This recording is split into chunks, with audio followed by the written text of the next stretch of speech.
Evangelho segundo o Espiritismo. Introdução. Autoridade da doutrina espírita. Controle universal do ensino dos espíritos. Se a doutrina espírita fosse de concepção puramente humana, não oferecia por penhor senão as luzes daquele que a houvesse concebido. Ora, ninguém neste mundo poderia alimentar fundadamente a pretensão de possuir com exclusividade a verdade absoluta. Se os espíritos que a revelaram se houvesse manifestado a um só homem, nada lhe garantiria a origem, porquanto fora mister acreditar sob palavra naquele que dissesse ter recebido deles o ensino. Admitida de sua parte sinceridade perfeita, quanto muito poderia ele convencer as pessoas de suas relações, conseguiria sectários, mas nunca chegaria a congregar todo o mundo. Quis Deus que a nova revelação chegasse aos homens por mais rápido caminho e mais autêntico. Incumbiu, pois, os espíritos de levá-la de um polo a outro, manifestando-se por toda parte, sem conferir a ninguém o privilégio de lhes ouvir a palavra. Um homem pode ser ludibriado, pode enganar-se a si mesmo, e já não será assim quando milhões de criaturas veem e ouvem a mesma coisa. Constitui isso uma garantia para cada um e para todos. Ao demais, pode fazer-se que desapareça um homem, mas não se pode fazer que desapareçam as coletividades. Podem queimar seus livros, mas não se podem queimar os espíritos. Ora, queimaram-se todos os livros e a fonte da doutrina espírita não deixaria de conservar-se inexaurível pela razão mesmo de não estar na terra, de seguir em todos os lugares e de poderem todos descendentar-se nela. Faltem os homens para difundi-la. Haverá sempre os espíritos, cuja atuação e todos atingem e aos quais ninguém pode atingir. São, pois, os próprios espíritos que fazem a propagação com o auxílio dos inúmeros meios que também eles, os espíritos, vão suscitando de todos os lados.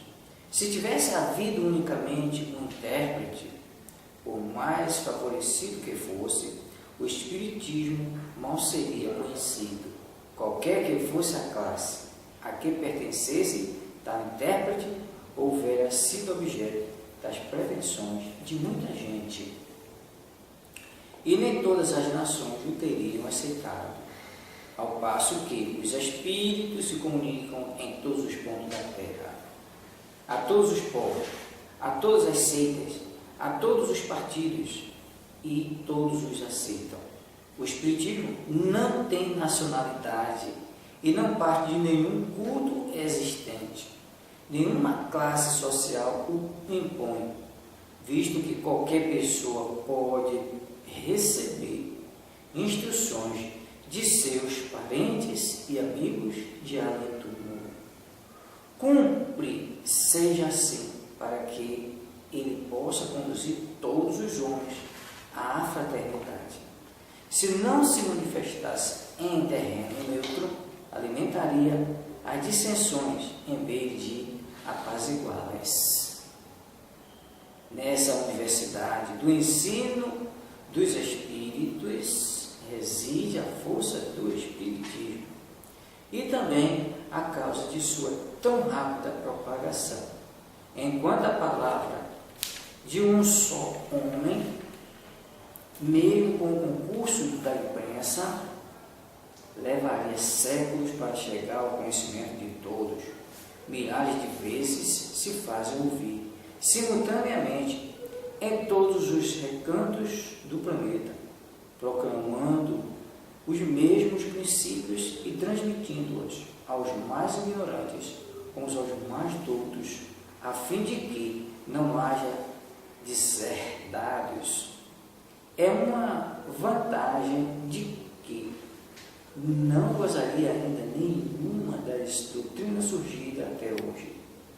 Se o Espiritismo, portanto, é uma verdade, não teme o mal querer dos homens, nem as revelações morais, nem as subversões físicas do globo, porque nada disso pode atingir os espíritos. Não é assim, porém, a única vantagem que lhes decorre da sua excepcional posição. Ela lhe faculta inatacável garantia contra todos os cismas que pudesse provir, seja da ambição de alguns, seja das contradições de certos espíritos. Tais contradições não há negar, são um escolho, mas que traz consigo o remédio ao lado do mal. Sabe-se que os espíritos, em virtude da diferença entre as suas capacidades, longe se acham de estar individualmente considerados na posse de toda a verdade, que nem a todos é dado penetrar certos mistérios, que o saber de cada um deles é proporcional à sua depuração, que os espíritos vulgares mais não sabem do que os muitos homens, que entre eles, como entre estes, há presunçosos e sofômanos, que julgam saber o que ignoram, sistemáticos, que tomam por verdade as suas ideias, enfim, que só os espíritos da categoria mais elevada, os que já estão completamente desmaterializados, se encontram despidos das ideias e preconceitos terrenos. Mas também é sabido que os espíritos enganadores não escrupulizam em tomar nomes que lhes não pertencem para impingirem suas utopias.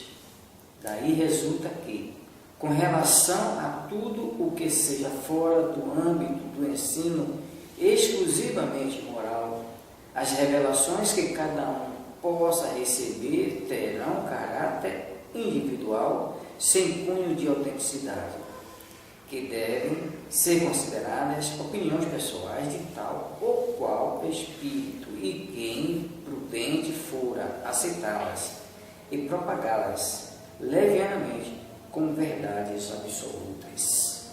O primeiro exame probativo é, pois, sem contradita, o da razão, ao qual cumpre se submeter, sem exceção, tudo o que venha dos espíritos, toda teoria em manifestar contradição com o bom senso, com uma lógica rigorosa e com os dados positivos já adquiridos, devem ser rejeitadas, por mais respeitável que seja o nome que traga como assinatura. Incompleto, porém, ficará esse exame em muitos casos, por efeito da falta de luzes de certas pessoas e das tendências de não poucas a tomar as próprias opiniões como juízes únicos da verdade. Assim sendo, que hão de fazer aqueles que não depositam confiança absoluta em si mesmos? Buscar o parecer da maioria e tomar por guia a opinião desta. De tal modo é que se deve proceder em face do que digam os espíritos, que são os primeiros a nos fornecer os meios de consegui-los. A concordância no que ensinam os espíritos é, pois, a melhor comprovação. Importa, no entanto, que ela se dê em determinadas condições. A mais fraca de todas ocorre quando um médium a sós interroga muitos espíritos acerca de um ponto duvidoso. É evidente que, se ele estiver sob o império de uma obsessão, ou lidando com um espírito mistificador, este lhe pode dizer a mesma coisa sob diferentes nomes. Tampouco garantia alguma suficiente haverá na conformidade que apresente o que se possa optar por diversos meios no mesmo centro, porque podem estar todos sob a mesma influência. Uma só garantia séria existe para o ensino dos espíritos: a concordância que haja entre as revelações que lhes façam espontaneamente, servindo-se de grande número de médios estranhos uns aos outros e em vários lugares. Vê-se bem que não se trata aqui das comunicações referentes a interesses secundários, mas do que respeita aos princípios mesmo da doutrina.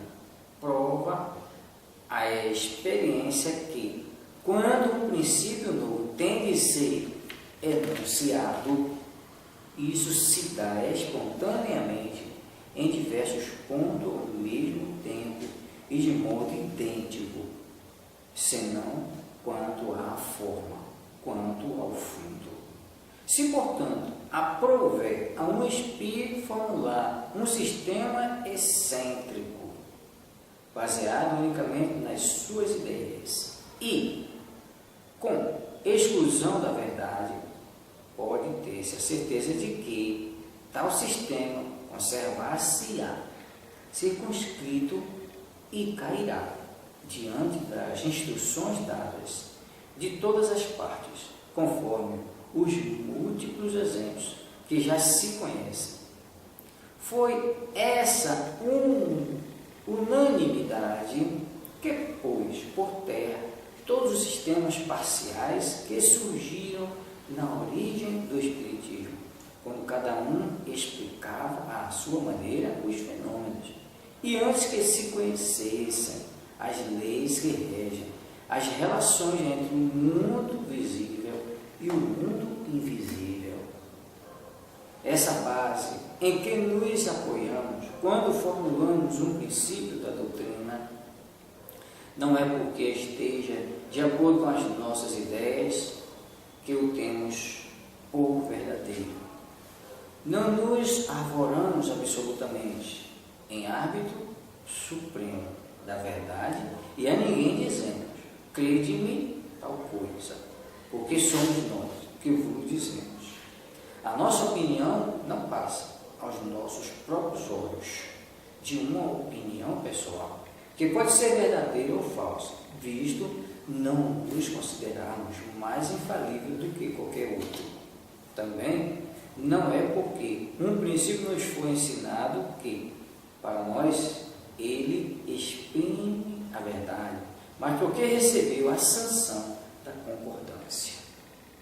Na posição em que nos encontramos, a receber comunicações de perto de 1.100 espíritas disseminados pelos mais diversos pontos da Terra, achamos-nos em condições de observar sobre que princípio se estabelece a concordância. Essa observação é que nos tem guiado até hoje e é a que nos guiará em novos campos que o Espiritismo terá de explorar. porque estudando atentamente as comunicações vindas tanto da França como do estrangeiro, reconhecemos pela natureza toda a especial das revelações que ele tende a entrar por um novo caminho e que lhe chegou o momento de dar um passo para diante. Essas revelações, feitas muitas vezes com palavras veladas, hão frequentemente passado despercebidas e muitos dos que as obtiveram, outros julgaram-se os únicos a possuí-las, tomadas insuladamente, elas para nós nenhum valor teriam. Somente a coincidência lhes imprime gravidade. Depois, chegado o momento de serem entregues à publicidade, cada um se lembrará de haver obtido instruções no mesmo sentido.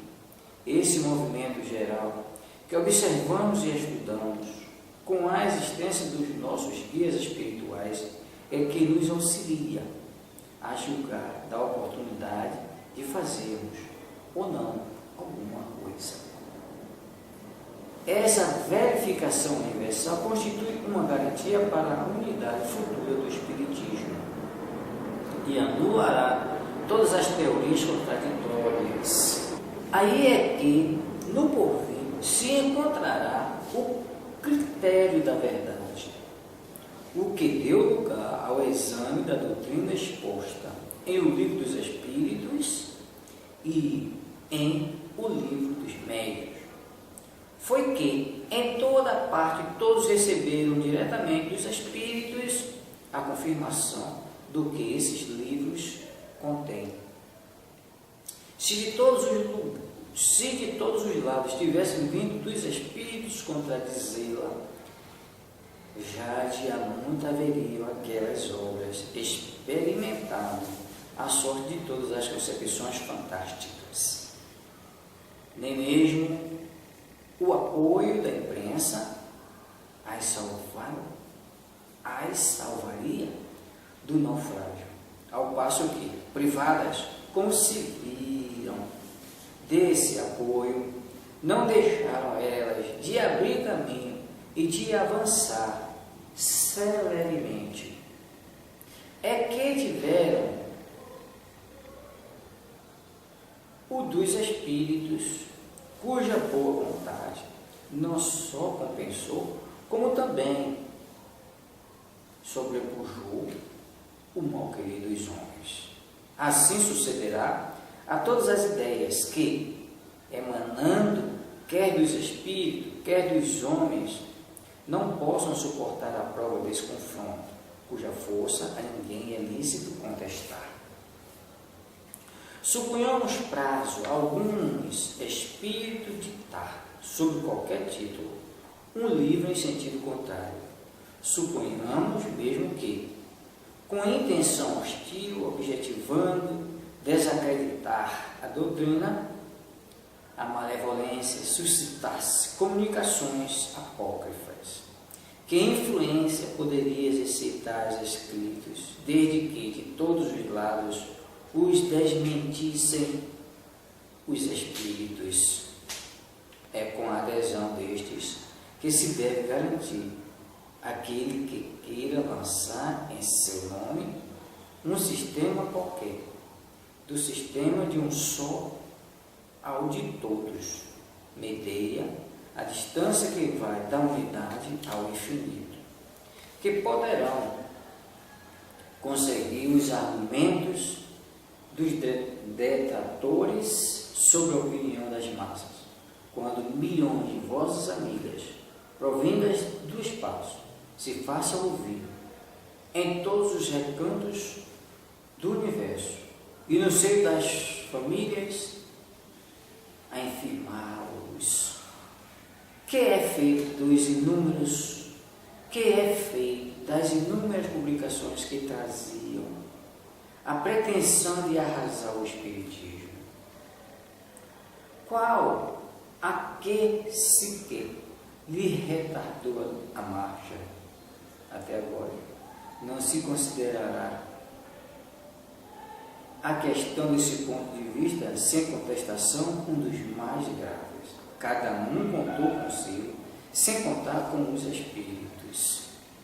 O princípio da concordância é também uma garantia contra as alterações que poderiam sujeitar o espiritismo às seitas que se propuseram apoderar-se dele em proveito próprio e acomodá-los à vontade.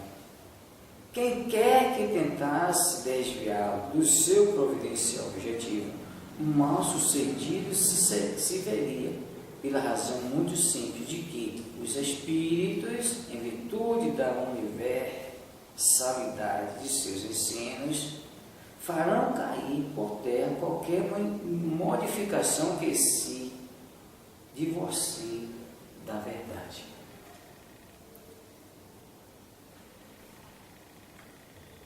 De tudo isso, ressalta uma verdade capital, a de que aquele que quisesse opor-se à corrente de ideias estabelecida e sancionada poderia, é certo, causar uma pequena perturbação local e momentânea.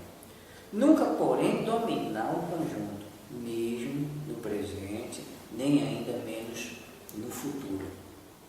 Também ressalta que as instruções dadas pelos espíritos sobre os pontos ainda não elucidados da doutrina não constituirão lei, enquanto essas instruções permanecerem insuladas, que elas não devem, por conseguinte, ser aceitas senão sob todas as reservas e a título de esclarecimento. Daí a necessidade da maior prudência em dar-lhes publicidade.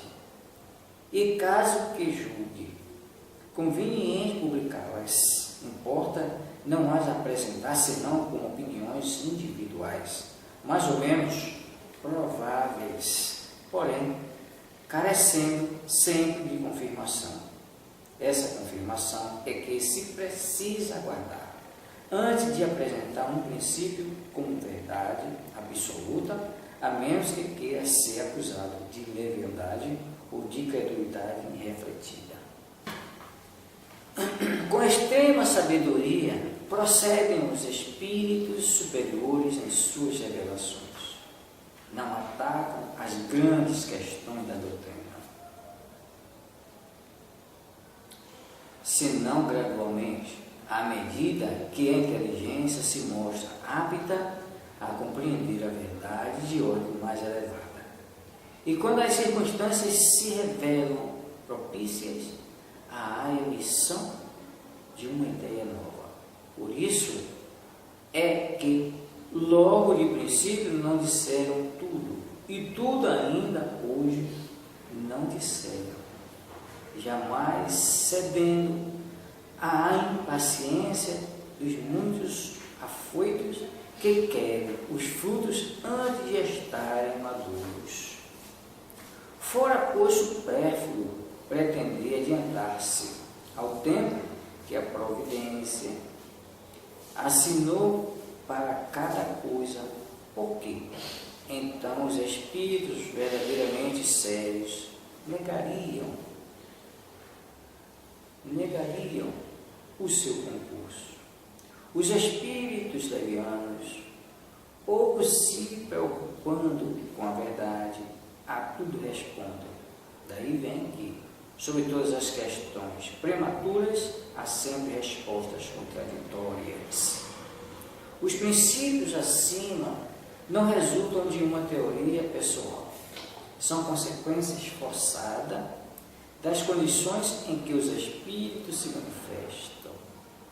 É evidente que, se um espírito diz uma coisa de um lado, enquanto milhões de outros dizem o contrário, algures, a presunção de verdade não pode estar sobre aquele que é o único ou quase o único de tal parecer. Ora, pretender alguém ter razão contra todas seria tão ilógico da parte dos espíritos quanto da parte dos homens.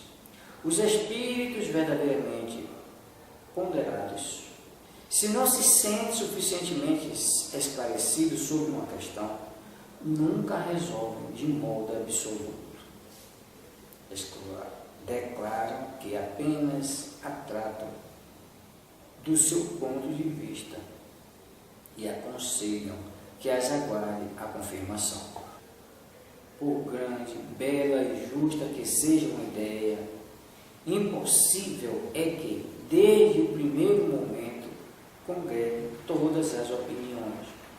Os conflitos que daí decorrem são consequências inevitáveis do movimento que se opera.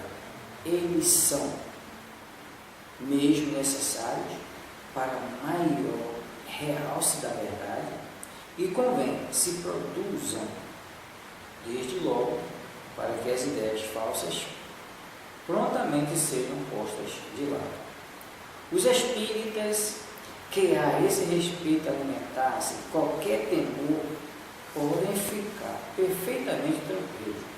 Todas as pretensões insuáveis cairão pela força mesmo das coisas diante do enorme e poderoso critério de concordância universal. Não será a opinião de um homem que se aliarão aos outros, mas a voz unânime dos espíritos. Não será um homem, como não será qualquer outro, que fundará a ortodoxia espírita. Tampouco será um espírito que se venha impor a quem quer que seja.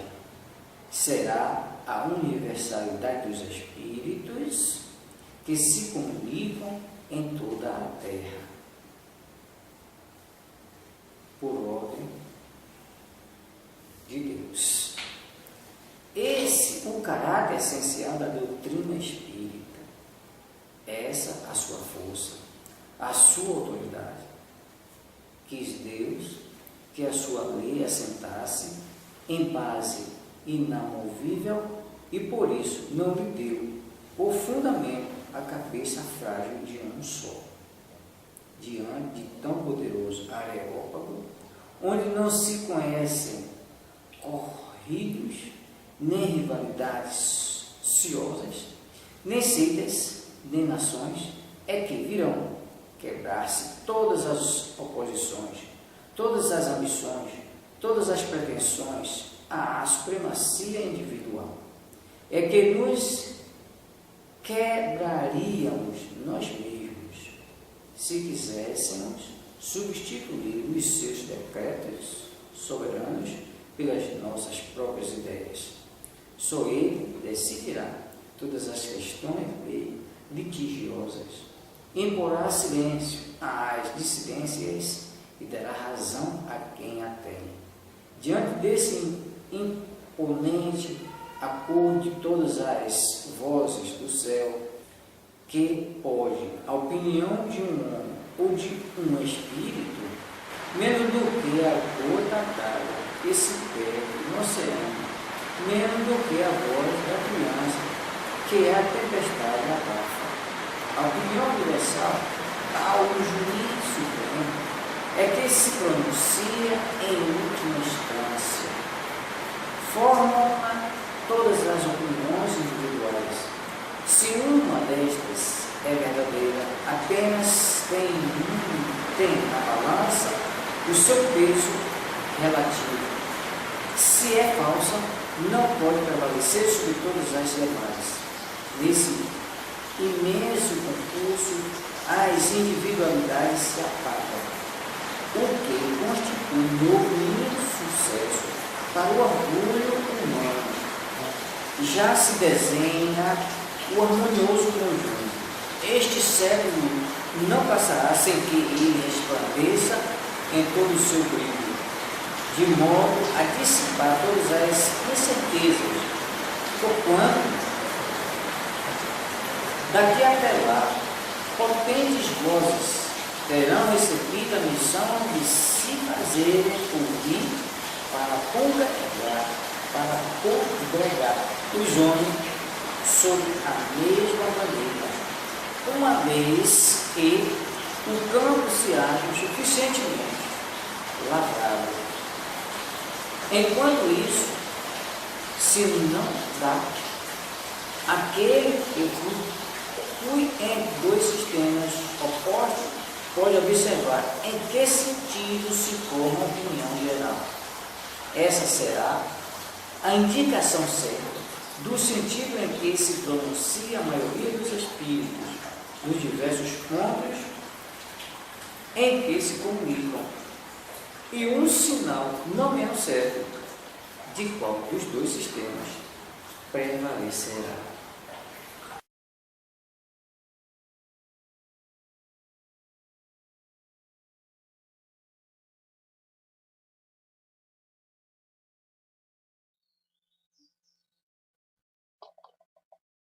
Primeiro, correção: se a doutrina espírita fosse de concepção puramente humana, não ofereceria por penhor senão as luzes daquele que o houvesse concebido. Ora, ninguém, neste mundo, poderia alimentar fundadamente a pretensão de possuir, com exclusividade, a verdade absoluta. Se os espíritos que a revelaram se houvessem manifestado um só homem, nada lhe garantiria origem, porquanto fora mister acreditar, sob palavra, naquele que dissesse ter recebido deles o ensino. Admitida, de sua parte, sinceridade perfeita, quando muito poderia ele convencer as pessoas de suas relações, conseguiria sectários, mas nunca chegaria a congregar todo o mundo. Quis Deus que a nova revelação chegasse aos homens por mais rápido caminho e mais autêntico. Incumbiu, pois, os espíritos de levá-la de um polo a outro, manifestando-se por toda a parte, sem conferir a ninguém o privilégio de lhes ouvir a palavra. Um homem pode ser ludibriado, pode enganar-se a si mesmo, já não será assim, quando milhões de criaturas vêm e ouvem a mesma coisa. Constitui isso uma garantia para cada um e para todos. Ao demais, pode fazer-se que desapareça um homem, mas não se pode fazer que desapareçam as coletividades, podem queimar-se os livros, mas não se podem queimar os espíritos. Ora, queimassem-se todos os livros e a fonte da doutrina não deixaria de conservar-se inexaurível, pela razão mesma de não estar na terra, de surgir em todos os lugares e de poderem todos dissedentar-se nela. Faltem os homens para difundi-la, haverá sempre os espíritos, cuja atuação a todos atinge e aos quais ninguém pode atingir. Quis Deus que a nova revelação chegasse aos homens por mais rápido caminho e mais autêntico. Incumbiu, pois, os espíritos de levá-la de um polo a outro, manifestando-se por toda a parte, sem conferir a ninguém o privilégio de lhes ouvir a palavra. Um homem pode ser ludibriado, pode enganar-se a si mesmo, já não será assim, quando milhões de criaturas vêm e ouvem a mesma coisa. Constitui isso uma garantia para cada um e para todos. Ao demais, pode fazer-se que desapareça um homem, mas não se pode fazer que desapareçam as coletividades, podem queimar-se os livros, mas não se podem queimar os espíritos. Ora, queimassem-se todos os livros e a fonte da doutrina não deixaria de conservar-se inexaurível, pela razão mesma de não estar na terra, de surgir em todos os lugares e de poderem todos dissedentar-se nela. Faltem os homens para difundi-la, haverá sempre os espíritos, cuja atuação a todos atinge e aos quais ninguém pode atingir. São, pois, os próprios espíritos que fazem a propagação, com o auxílio dos inúmeros médiuns que, também eles, os espíritos, vão suscitando de todos os lados. Se tivesse havido unicamente um intérprete, por mais favorecido que fosse, o espiritismo mal seria conhecido. Qualquer que fosse a classe a que pertencesse, tal intérprete houvera sido objeto das prevenções de muita gente e nem todas as nações o teriam aceitado, ao passo que os espíritos se comunicam em todos os pontos da terra, a todos os povos, a todas as seitas, a todos os partidos, e todos os aceitam. O espiritismo não tem nacionalidade e não faz parte de nenhum culto existente, nenhuma classe social o impõe, visto que qualquer pessoa pode receber instruções de seus parentes e amigos de além-túmulo. Cumpre seja assim, para que ele possa conduzir todos os homens à fraternidade. Se não se mantivesse em terreno neutro, alimentaria as dissensões, em vez de apaziguá-las. Nessa universalidade do ensino dos espíritos reside a força do espiritismo e, também, a causa de sua tão rápida propagação. Enquanto a palavra de um só homem, mesmo com o concurso da imprensa, levaria séculos para chegar ao conhecimento de todos, milhares de vozes se fazem ouvir simultaneamente em todos os recantos do planeta, proclamando os mesmos princípios e transmitindo-os aos mais ignorantes, como aos mais doutos, a fim de que não haja deserdados. É uma vantagem de que não gozar ainda nenhuma das doutrinas surgidas até hoje. Se o Espiritismo, portanto, é uma verdade, não teme o mal-querer dos homens, nem as revoluções morais, nem as subversões físicas do globo, porque nada disso pode atingir os espíritos. Não é essa, porém, a única vantagem que lhe decorre da sua excepcional posição. Ela lhe faculta inatacável garantia contra todos os cismas que pudessem provir, seja da ambição de alguns, seja das contradições de certos espíritos. Tais contradições, não a negar, são um escolho, mas que traz consigo remédio, ao lado do mal.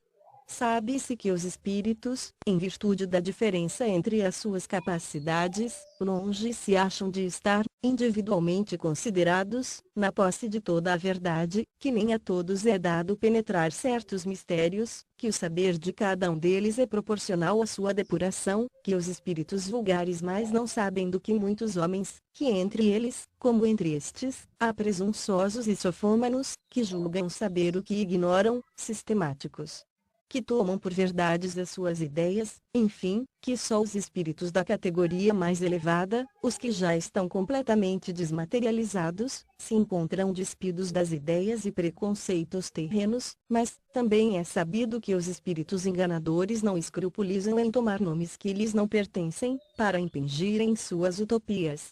Daí resulta que, com relação a tudo que seja fora do âmbito do ensino exclusivamente moral, as revelações que cada um possa receber terão caráter individual, sem cunho de autenticidade, que devem ser consideradas opiniões pessoais de tal ou qual espírito e que imprudente fora aceitá-las e propagá-las levianamente como verdades absolutas. O primeiro exame comprobativo é, pois, sem contradita, o da razão, ao qual cumpre se submeta, sem exceção, tudo o que venha dos espíritos. Toda teoria em manifesta contradição com o bom senso, com uma lógica rigorosa e com os dados positivos já adquiridos, deve ser rejeitada, por mais respeitável que seja o nome que traga como assinatura. Incompleto, porém, ficará esse exame em muitos casos, por efeito da falta de luzes de certas pessoas e das tendências de não poucas a tomar as próprias opiniões como juízes únicos da verdade. Assim sendo, que hão de fazer aqueles que não depositam confiança absoluta em si mesmos? Buscar o parecer da maioria e tomar por guia a opinião desta. De tal modo é que se deve proceder em face do que digam os espíritos, que são os primeiros a nos fornecer os meios de consegui-lo. A concordância no que ensinem os espíritos é, pois, a melhor comprovação. Importa, no entanto, que ela se dê em determinadas condições. A mais fraca de todas ocorre quando um médium, a sós, interroga muitos espíritos acerca de um ponto duvidoso. É evidente que, se ele estiver sob o império de uma obsessão, ou lidando com um espírito mistificador, este lhe pode dizer a mesma coisa sob diferentes nomes. Tampouco garantia alguma suficiente haverá na conformidade que apresente o que se possa obter por diversos médiuns, num mesmo centro, porque podem estar todos sob a mesma influência. Uma só garantia séria existe para o ensino dos espíritos, a concordância que haja entre as revelações que eles façam espontaneamente, servindo-se de grande número de médiuns estranhos uns aos outros e em vários lugares. Segundo correção, essa base em que nos apoiamos, quando formulamos um princípio da doutrina, não é porque esteja de acordo com as nossas ideias que o temos por verdadeiro. Não nos arvoramos, absolutamente, em árbitro supremo da verdade e a ninguém dizemos, crede em tal coisa, porque somos nós que vô-lo dizemos. A nossa opinião não passa, aos nossos próprios olhos, de uma opinião pessoal, que pode ser verdadeira ou falsa, visto não nos considerarmos mais infalível do que qualquer outro. Também não é porque um princípio nos foi ensinado que, para nós, ele exprime a verdade, mas porque recebeu a sanção da concordância. Na posição em que nos encontramos, a receber comunicações de perto de 1000 centros espíritas sérios, disseminados pelos mais diversos pontos da Terra, achamo-nos em condições de observar sobre que princípio se estabelece a concordância. Essa observação é que nos tem guiado até hoje e é a que nos guiará em novos campos que o Espiritismo terá de explorar. Porque, estudando atentamente as comunicações vindas tanto da França como do estrangeiro, reconhecemos, pela natureza toda especial das revelações, que ele tende a entrar por um novo caminho e que lhe chegou o momento de dar um passo para adiante. Essas revelações, feitas muitas vezes com palavras veladas, hão frequentemente passado despercebidas a muitos dos que as obtiveram. Outros julgaram-se os únicos a possuí-las. Tomadas insuladamente, elas, para nós, nenhum valor teriam, somente a coincidência lhes imprime gravidade. Depois, chegado o momento de serem entregues à publicidade, cada um se lembrará de haver obtido instruções no mesmo sentido. Esse movimento geral, que observamos e estudamos, com assistência dos nossos guias espirituais, é que nos auxilia a julgar da oportunidade de fazermos ou não alguma coisa. Essa verificação universal constitui uma garantia para a unidade futura do Espiritismo e anulará todas as teorias contraditórias. Aí é que, no porvir, se encontrará o critério da verdade. O que deu lugar ao êxito da doutrina exposta em O Livro dos Espíritos e em O Livro dos Médiuns foi que em toda a parte todos receberam diretamente dos Espíritos a confirmação do que esses livros contêm. Se de todos os lados tivessem vindo os espíritos contradizê-la, já de há muito haveriam aquelas obras experimentado a sorte de todas as concepções fantásticas. Nem mesmo o apoio da imprensa salvaria do naufrágio, ao passo que, privadas como se viram desse apoio, não deixaram elas de abrir caminho e de avançar celeremente. E que tiveram o dos espíritos, cuja boa vontade não só compensou, como também sobrepujou o mal-querer dos homens. Assim sucederá a todas as ideias que, emanando quer dos espíritos, quer dos homens, não possam suportar a prova desse confronto, cuja força ninguém é lícito contestar. Suponhamos praza a alguns espíritos ditar, sob qualquer título, um livro em sentido contrário, suponhamos mesmo que, com intenção hostil, objetivando desacreditar a doutrina, a malevolência suscitasse comunicações apócrifas, que influência poderiam exercer tais escritos, desde que de todos os lados os desmentissem os espíritos? E com adesão destes que se deve garantir àquele que queira lançar, em seu nome, um sistema qualquer. Do sistema de um só ou de todos, Medeia. A distância que vai da unidade ao infinito. Que poderão conseguir os argumentos dos detratores, sobre a opinião das massas, quando milhões de vozes amigas, provindas do espaço, se façam ouvir em todos os recantos do universo e no seio das famílias, a infirmá-los? A esse respeito já não foi a teoria confirmada pela experiência? Que é feito das inúmeras publicações que traziam a pretensão de arrasar o espiritismo? Qual aqui, sequer, lhe retardou a marcha? Até agora, não se considera a questão desse ponto de vista, sem contestação um dos mais graves. Cada um contou consigo, sem contar com os espíritos. O princípio da concordância é também uma garantia contra as alterações que poderiam sujeitar o espiritismo a seitas que se propusessem apoderar-se dele em proveito próprio e acomodá-lo à vontade. Quem quer que tentasse desviá-lo do seu providencial objetivo, mal sucedido se veria, pela razão muito simples de que os espíritos, em virtude da universalidade de seus ensinos, farão cair por terra qualquer modificação que se divorcie da verdade. Terceiro correção, os princípios acima não resultam de uma teoria pessoal, são consequência forçada das condições em que os espíritos se manifestam. E é evidente que, se um espírito diz uma coisa de um lado, enquanto milhões de outros dizem o contrário algures, a presunção de verdade não pode estar com aquele que é único ou quase único de tal parecer. Ora, pretender alguém ter razão contra todos seria tão ilógico da parte dos espíritos, quanto da parte dos homens. Os espíritos verdadeiramente ponderados, se não se sentem suficientemente esclarecidos sobre uma questão, nunca resolvem de modo absoluto, declaram que apenas a tratam do seu ponto de vista e aconselham que se aguarde a confirmação.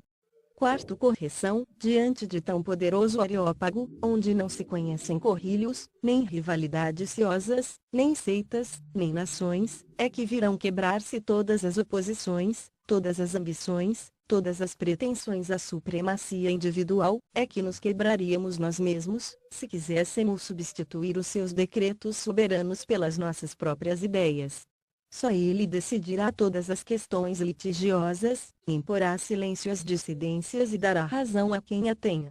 Diante desse imponente acordo de todas as vozes do céu, que pode a opinião de um homem ou de um espírito, menos do que a gota d'água que se perde no oceano, menos do que a voz da criança que a tempestade abafa. A opinião universal, eis o juiz supremo, o que se pronuncia em última instância. Formam-na todas as opiniões individuais. Se uma destas é verdadeira, apenas tem na balança o seu peso relativo. Se é falsa, não pode prevalecer sobre todas as demais. Nesse imenso concurso, as individualidades se apagam, o que constitui novo insucesso para o orgulho humano.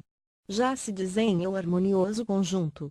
Este século não passará sem que ele resplandeça em todo o seu brilho, de modo a dissipar todas as incertezas, porquanto daqui até lá potentes vozes terão recebido a missão de se fazerem ouvir, para congregar os homens sob a mesma bandeira, uma vez que o campo se ache suficientemente lavrado. Enquanto isso se não dá, aquele que flutue entre dois sistemas opostos pode observar em que sentido se forma a opinião geral, essa será a indicação certa do sentido em que se pronuncia a maioria dos espíritos, nos diversos pontos em que se comunicam, e um sinal não menos certo de qual dos dois sistemas prevalecerá.